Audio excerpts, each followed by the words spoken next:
God, yo, still middle this is it, man. I'm fresh off the clock, man. Work fucked me up today, man.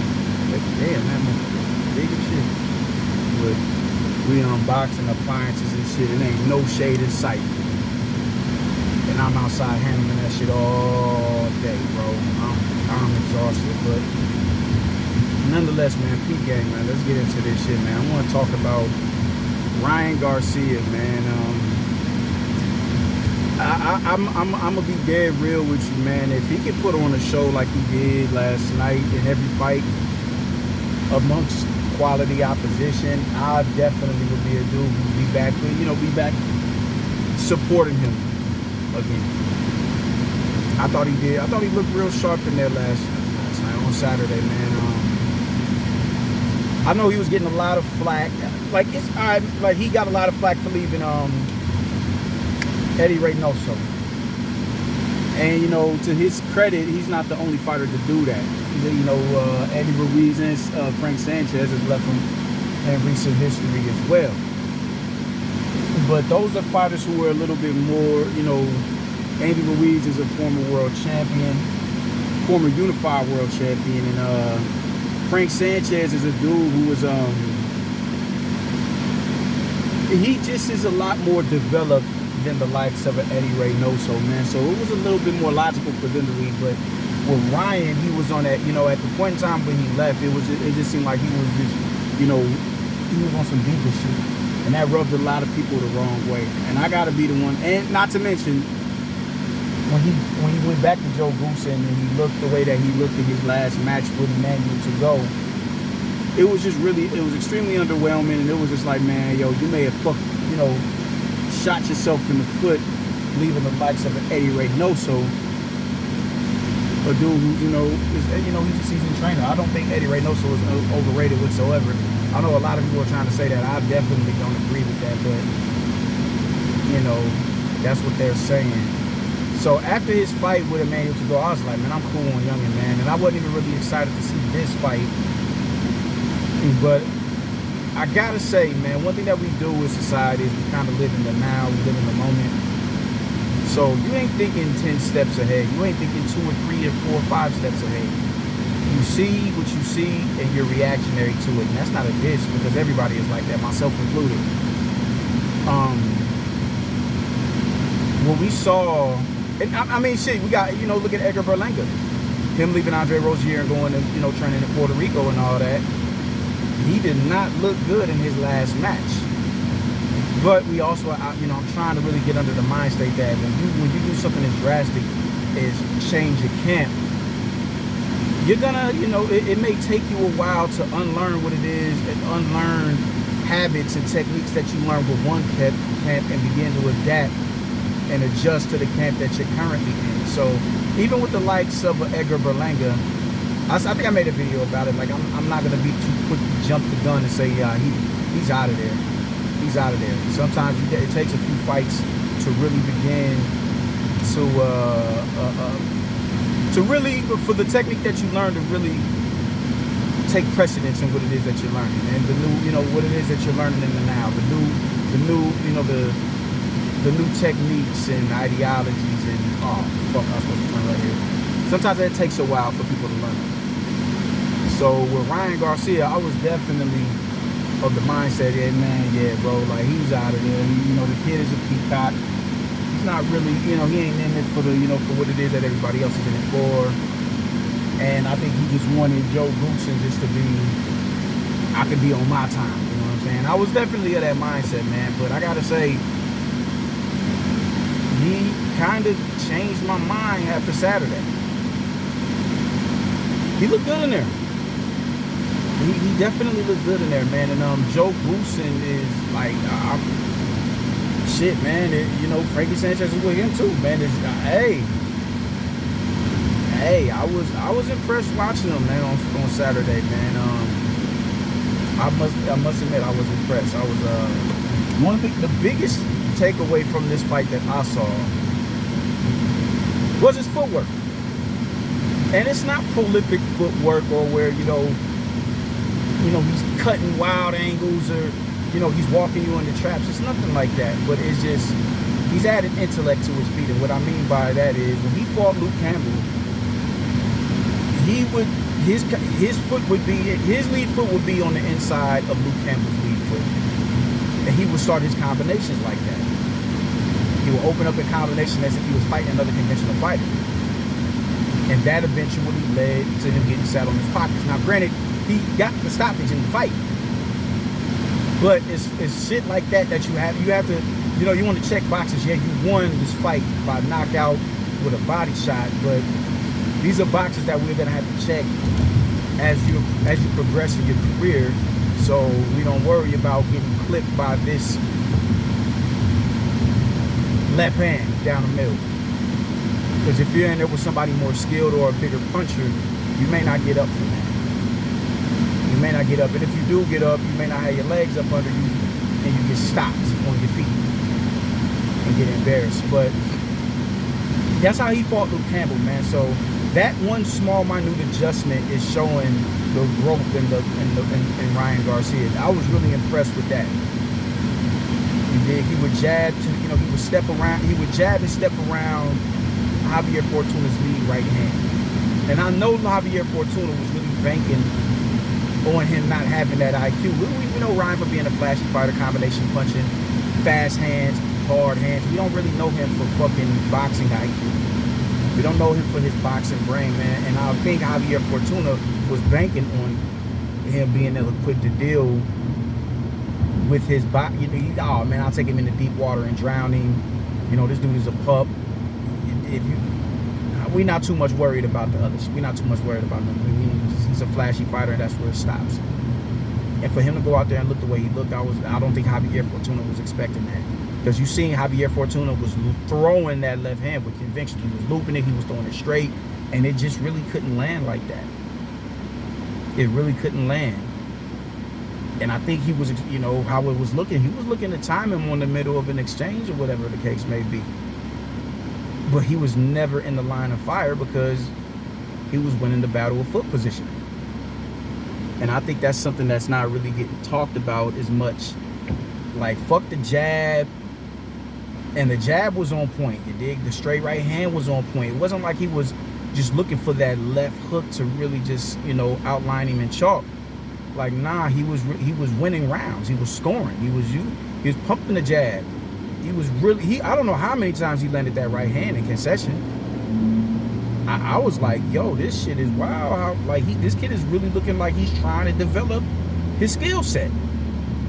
He's really looking like that, man. And I think that was the biggest takeaway from that fight, for me personally, was the education in his feet that he's starting to slowly learn. Now, granted, you know, Eddie Reynoso, you can't, unless you already have that skill set in your repertoire, like Frankie Sanchez, who's just, I'm hell bent on being a slick Cuban style outboxer. It's gonna be hard for Eddie Reynoso to really develop that skill set in you, because his Spry Stallion doesn't even have that. Canelo he doesn't have the best of feet. I don't think he has the worst of feet neither. He ain't Danny Garcia in there. He can get into punching position, but he's not, that footwork just isn't his strong suit. So unless you have that in your repertoire, I don't think you're going to add that under the tutelage of Eddie Reynoso. And there's nothing wrong with that, man. Certain fighters, trainers are gonna have their specialties, you dig? Freddie Roach can't turn you into a defensive wizard like the Mayweathers can.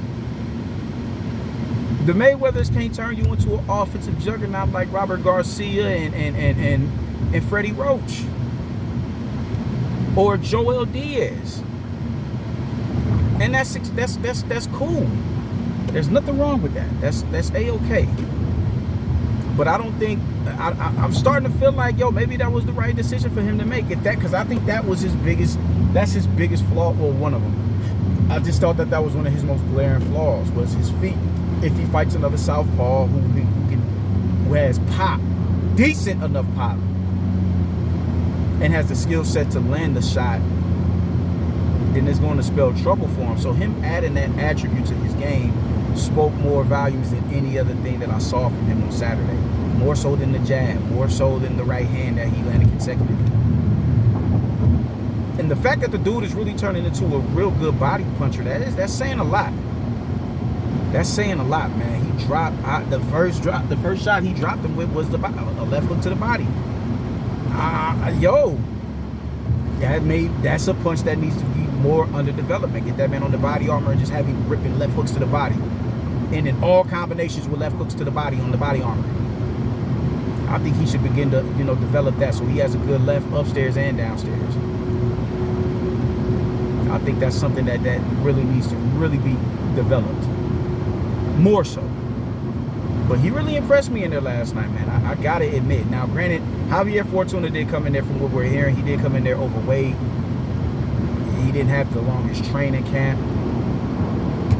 I get all that. I honestly do. But don't sit here and discredit him for having a short training camp and credit Canelo for beating the Callum Smith in a short training camp. Both of them had equal amount of time to get this training, to get their training underway. You dig? You're supposed to at least stay in the gym. Bud is the prime example of somebody who stays in shape. So when it's time to get in the camp and prep for a fight, they're working on the game plan. They ain't working about cutting weight. I think Javier Fortuna is a dude who should have been in the gym consistently.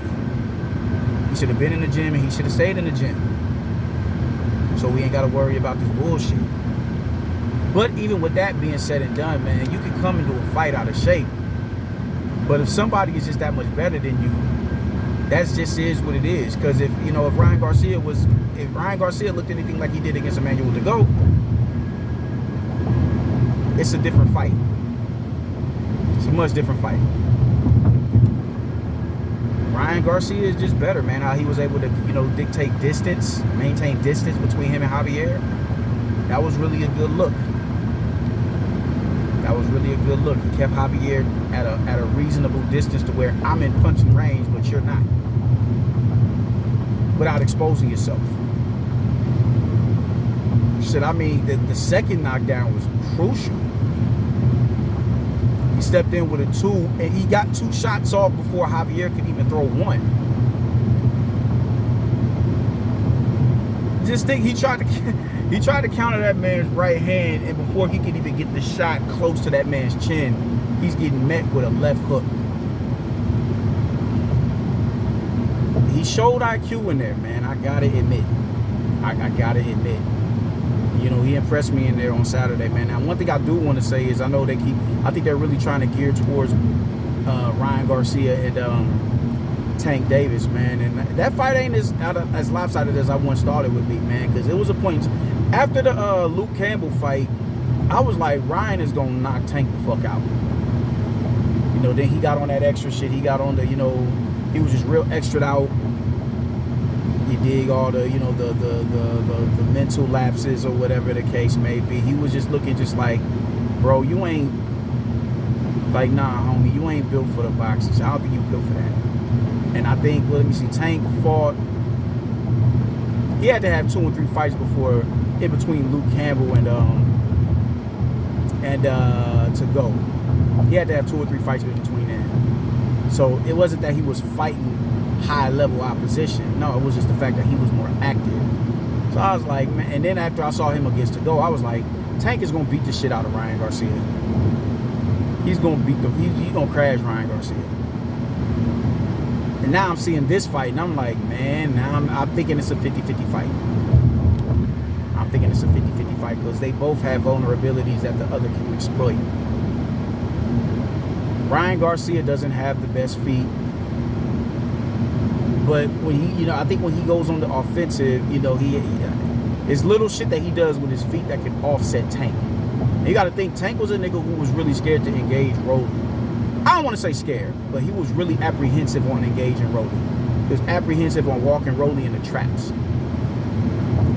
And Rolly isn't the better. Rolly clear as day isn't a better boxer than Ryan Garcia. It's not even close. It's not even close. You dig what I'm saying? You're going to get the same punches from Rolly or power punches. Even like the fact that he employed a jab against Tank, I was kind of impressed with that. I was really impressed. Like, oh shit, he's actually jabbing his way in. Like, oh shit, okay, he's setting up the right hand. I mean, Tank was looking to take some of the airs out of the tire and take him into deep water and drown him.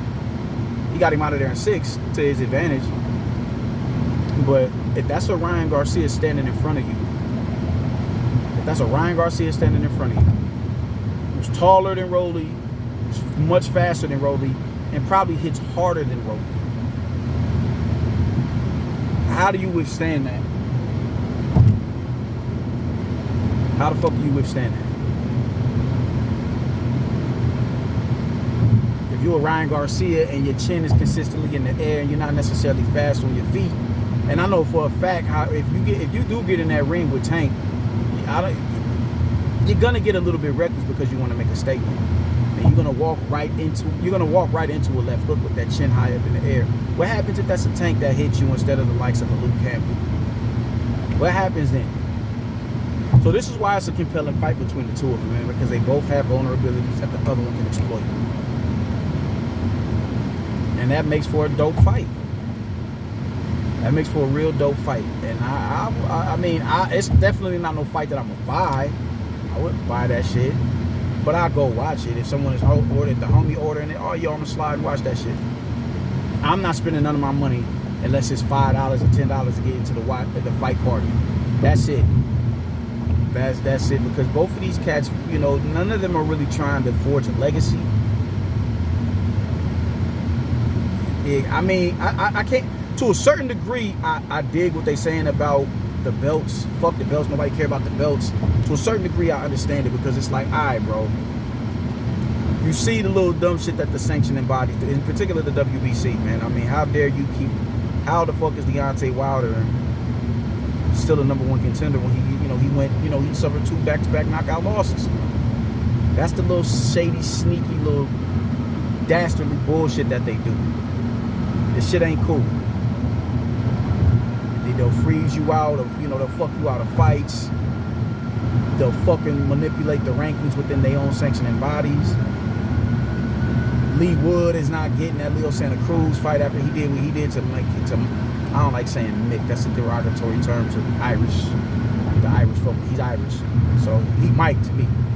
It's fucked up how, they said after he did what he did to Mike Conlon, they would do that shit. Like, that shit ain't cool. So on that aspect, I dig him. Fuck them belts. But that's maybe one. There's 4 major bodies. You're not gonna get into the Hall of Fame. Like, if both of them was to retire today, Tank ain't getting to the Hall of Fame beating Ryan Garcia, and Ryan Garcia ain't getting into the Hall of Fame by beating fucking Tank Davis. Because neither one of them have done anything in their career to really solidify themselves as Hall of Famers. And they don't care to. Fuck them belts. I don't fuck about them belts. Their focus is money. Which is, I'm not mad at that. Get your choke, but what you also don't realize is when you go through the gauntlet, your demand is going to go that much higher if you beat these motherfuckers. You get in there and you beat a Vasily Lomachenko, you don't think your price is going to skyrocket? You got $1 million for that fight with Javier, $1.5 million for that fight. You don't think you go in there and you beat a Devin Haney, you beat a Teofimo Lopez, you beat a Shakur Stevenson? You don't think the demand for you was going to go up?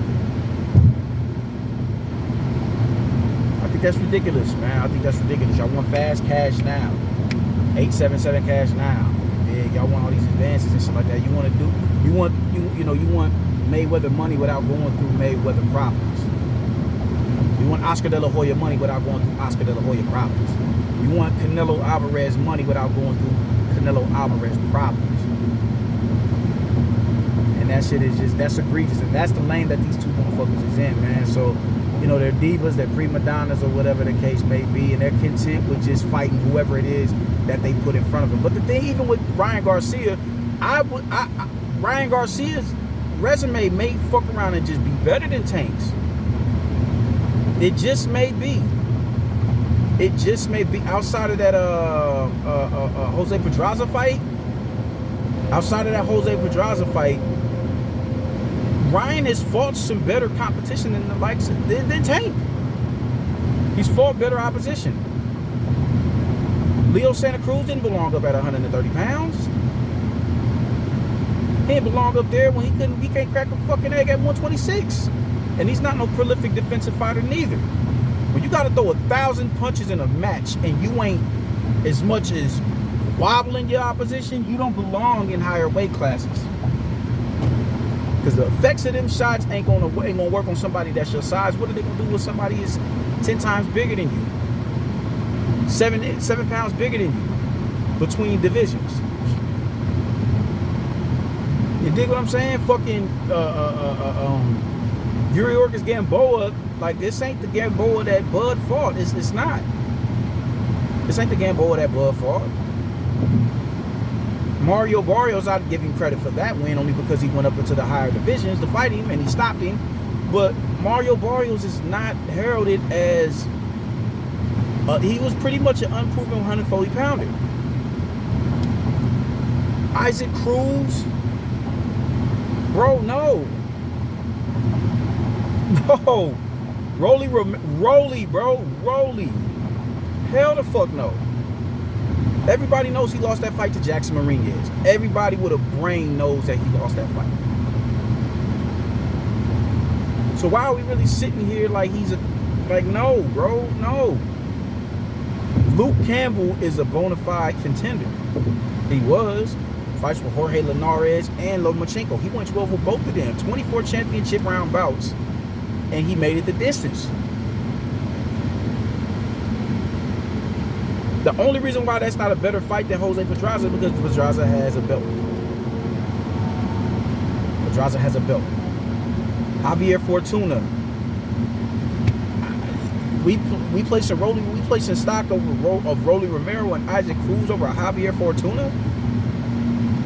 I don't think so, man. One thing that people do is they'll denigrate fighters. They'll denigrate fighters that a Ryan Garcia will fight, or a Devin Haney will fight, or a Lomachenko will fight, but they'll completely blow out of proportion and exacerbate the level of opposition that Tank is fighting, just because he's being promoted in a certain light.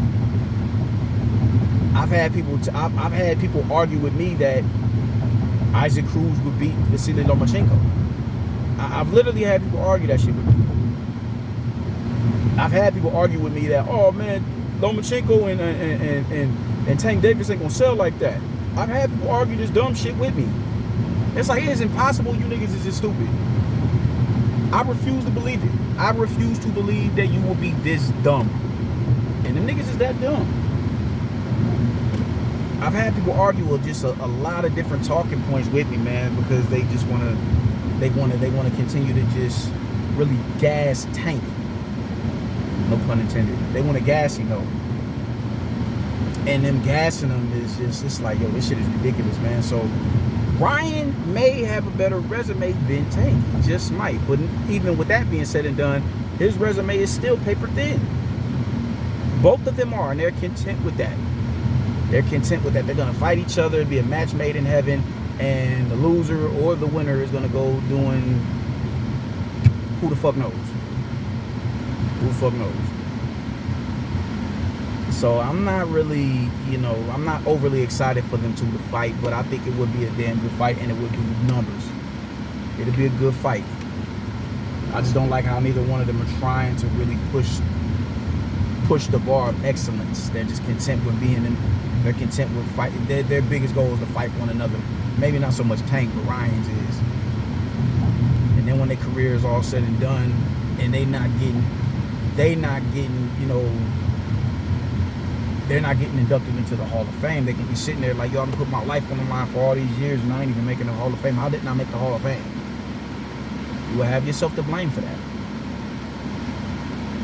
So while I'm not the biggest proponent for this fight, I do think it is a good fight. And the gap between the two is not nearly as wide as motherfuckers will make it out to be. Tank is definitely a gas fighter. He's a good fighter, but he is gassed. And Ryan Garcia is an underdeveloped fighter who needs to continue to develop. but he looked good on Saturday. So hopefully it's on the bigger and better thing. I did hear him say something about fighting up Teofimo Lopez. I highly doubt that happens. I really do. I really do. I would think it would be dope. I'd salute him for fighting the likes of a Teofimo Lopez. I would salute it. But I just don't see it happening. I don't see it happening, bro. Like, you thought Luke Campbell hit you hard. You thought Luke Campbell hit you hard. Like, bro. So I would salute it, but I don't see it happening, man. I think, it's just one of them situations where a motherfucker will talk because the camera's in front of him, but when it's really time to get down to the nitty gritty, they looking for the exit route. They looking for the exit. So I don't know, man. That's just how the fuck I'm feeling about it, man. I'm about to run in the store. Y'all let me know what the fuck y'all think in the comment section, man. I'm out.